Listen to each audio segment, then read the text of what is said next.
on this moat house, just like you mentioned, there are certain teams who want to go passive. There are certain teams who want to loot in the compounds where they don't really expect other teams, other players to be in. And there are multiple teams who have a similar thought process, and that is one of the reasons why we have these conflict of interest right at the start of the game. Absolutely. And usually there are various teams who would want to save themselves until the final circle and then ultimately first blood being drawn by old generation. If we come back to the grounds of Brasilia, two teams are in the mix.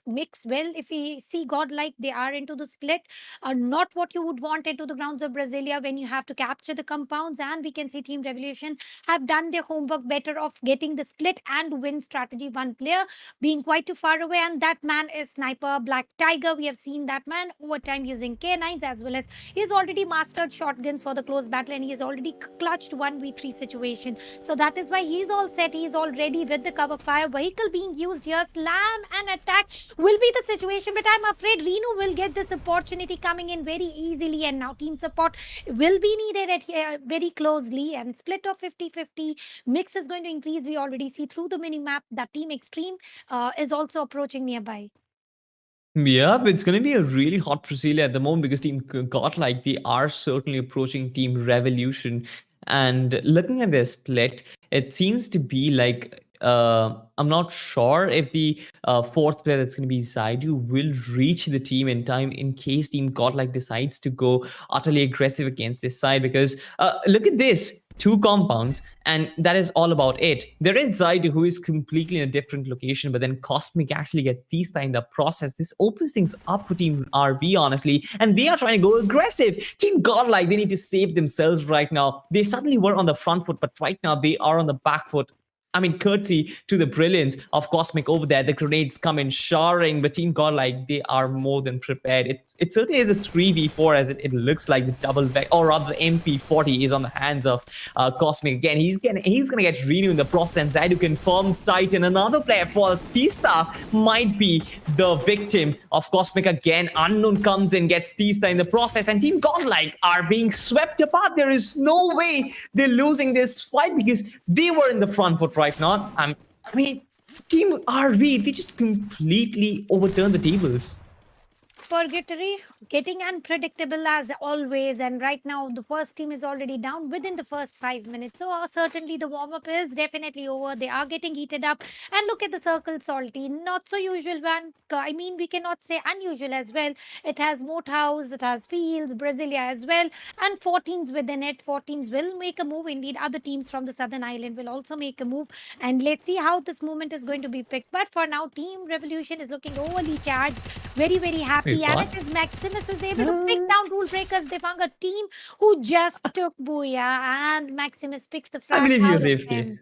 And we really don't know if he was AFK or what was he up to. He was just holding the position, or maybe went out to scout best of the compounds available. So for now, it is Bolt Regiment, one kill confirmed, a squad strong, moving within the center of the circle. This is what you have to do. Early minutes are for the early rotation, and when you go for the early rotation, you are going to get the advantage.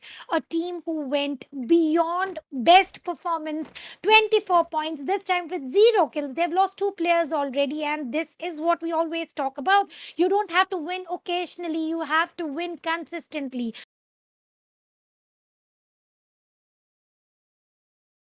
You have to do. Early minutes are for the early rotation, and when you go for the early rotation, you are going to get the advantage.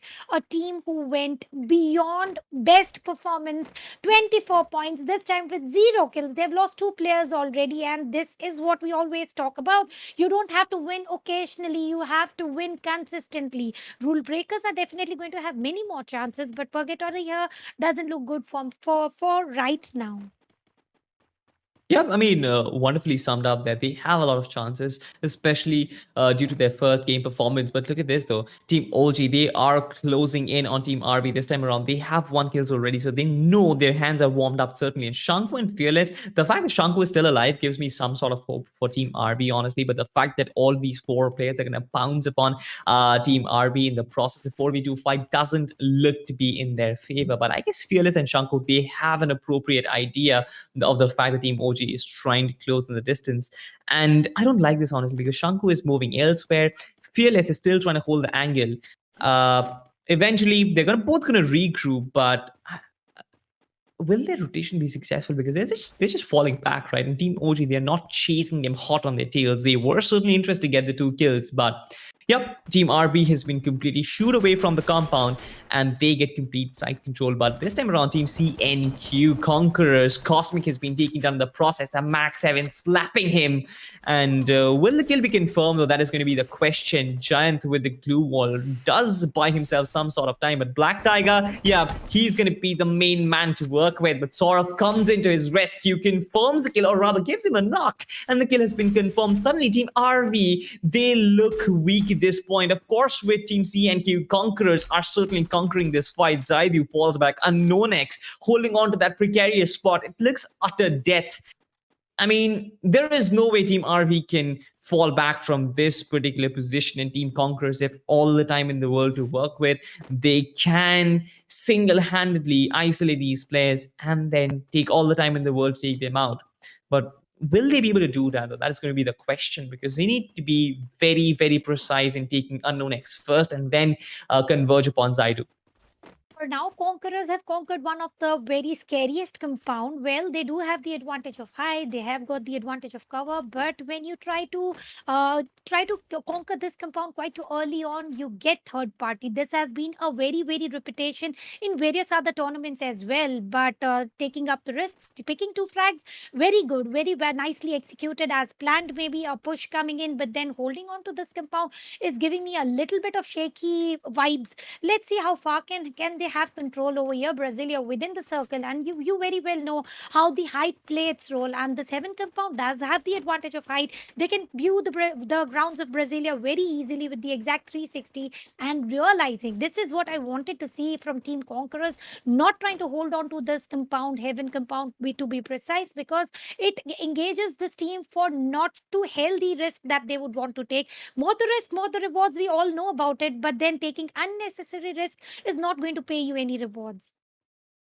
Yep, we don't want to take unnecessary risks at this point. A Team Conquerors, I guess, they have a similar ideology because they look to be falling back, right? They are regrouping, creating some distance between them and Team RV. Of course, I believe they are going to let UnknownX breathe, but getting control of this hill beside Brasilia is always a very preferable location, honestly, because it helps you converge upon Brasilia pretty quickly, but you also have a good vantage point to work with completely around the zone.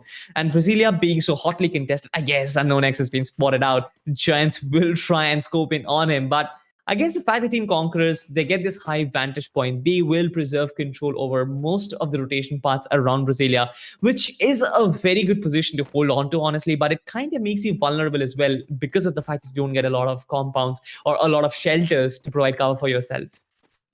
Absolutely. You need the shelter, you need the cover, and the glue walls are only the soft covers, which can give you a temporary time to heal up yourself or go back foot, but it cannot give you a complete safety, just like the hard compounds give you. For now, we can see 2 teams against each other holding different compounds, one of which is Team Extreme. Against them was Old Generation, and for now, Old Generation, if I'm not mistaken, they were able to pick up 1 kill already. Conquerors with 2 kills, a squad strong within the circle, holding the caravans, and it is campsite where Assassin Clutch Gods are holding the position too, and highest resource zone as well. They are also into the momentum. They are also picking up the route, and they are a little bit delayed compared to other teams. What I can personally study, they are playing it through blue circles edge to edge, and now that is a little bit of risky affair. Let's see, the rotations might pay them more rewards of survival until the top 5, and we have seen rule breakers doing the same strategy, winning away the booyah as well. But for now, if we look at the situation for Team Bolt Regiment, all 4 players within the circle sharing the grounds with AY Esports, and AY Esports are holding a good compound where they would not want to reveal themselves or even come into the push of confirming the kills or knocks, because this is mid-range fight where you will not be easily able to secure any kill points. And now Beast going beast mode on is able to spot 1 player, and Maximus was safe for a little while, but then thanks to Reaper Bullets of VSS where the knock was confirmed, and kill will also be confirmed very closely, because I don't see any other players. Team support coming in. Nayan being traded by Bolt right now with the VSS itself. Yep. A fight between the two ridges where Maximus has been caught in the valley. Not a best place for him to get knocked out, honestly, because Team BTR, I don't think they will retain the man advantage. Team AY Esports, they're almost certain that they will get that additional 4-man roster up and running, while Team BTR, they're going to fall into a 3-man grave at this point. Maximus still bleeding out. Ritesh trying to close the distance, trying to get to his teammate, but will they be able to do so? That is the question. That is really the question right now. The heal gun being popped up, but Antaryami is still peppering them with bullets. At this point, BTR, they're pretty desperate to get Maximus up, back, and running, because I believe that is going to be one of their key members in the process. Nine taking a lot of damage as well. Team AY Esports, just like we mentioned earlier, this is a fight completely out in the open, not a lot of covers to work with, which goes to show that both these teams are pretty vulnerable. And Team AY Esports, they disengage, they stabilize, and they fall back because they know that it is not in their right interest to keep pressing forward. Sure, Team BTR will get an opportunity to get back some Maximus back online, but the fact that Team AY Esports took the right decision over there and did not overcome it further just goes to show how mature these teams are, right? And I want to see them play in the final circle, because that is where the real action lies. But talk about action, Team TEX. They are going up against Team Old Generation, a compound to compound fight, which I don't believe is going to grant them a lot of kills in the process. But yeah, knocks and damage, for sure, those are going to be traded out. They are going to be traded out. Let's see who is going to initiate, because I always say that the team who initiates has got the advantage. But unlike right now, the battle that we saw, it ended up into the situation where no kills were confirmed except for all utilities, all resources like health kits were down and out. But coming back to Assassin Clutch Gods, the team who took way too long to take the rotation is now facing off Team Mighty Raju. Well, they might be able to deliver and also gatekeep, a little bit extra advantage of gatekeeping. They've taken down one player, but the player will be revived within Blue Circle itself. So it means Mighty Raju's two players are not only fighting against one team, but also fighting against Blue Zone. And now not only one, two players are down and out, and now reviving comes to no chance for Team Mighty Raju. Two players are running for life, and this is what you have to do. With 13 minutes already down, 11 teams, 39 players. It is Rahul who wants to make sure to confirm some kills, and indeed they are able to. Smokey, well, one kill secured, one player was down by Blue Circle, with which they could not accumulate an extra point. So let's head once again towards the rotation of Assassin Clutch Gods. Salty, what do you think? The last man to take the rotation is picking up the advantage of kills and booyahs, of counting out from Bermuda and now moving back to Purgatory. Do you think this is the team that might take away the booyah? I mean, Assassin's Clutch God, they're pretty experienced. They know what to do, and they know how to do their thing. And I guess I'm not half as qualified as these players, because they've played at the tier 1 events as well. So I'm expecting Team Assassin's Clutch God to kind of pull off things that they want to. Talk about Team Mighty Raju, a team that brings back my childhood. Yep, they have been taken down by Team AY Esports. 2 kills for them. I guess their kills have been quite spread out. A birthday celebration, chocolate distribution from Mighty Raju. But talk about Conquerors.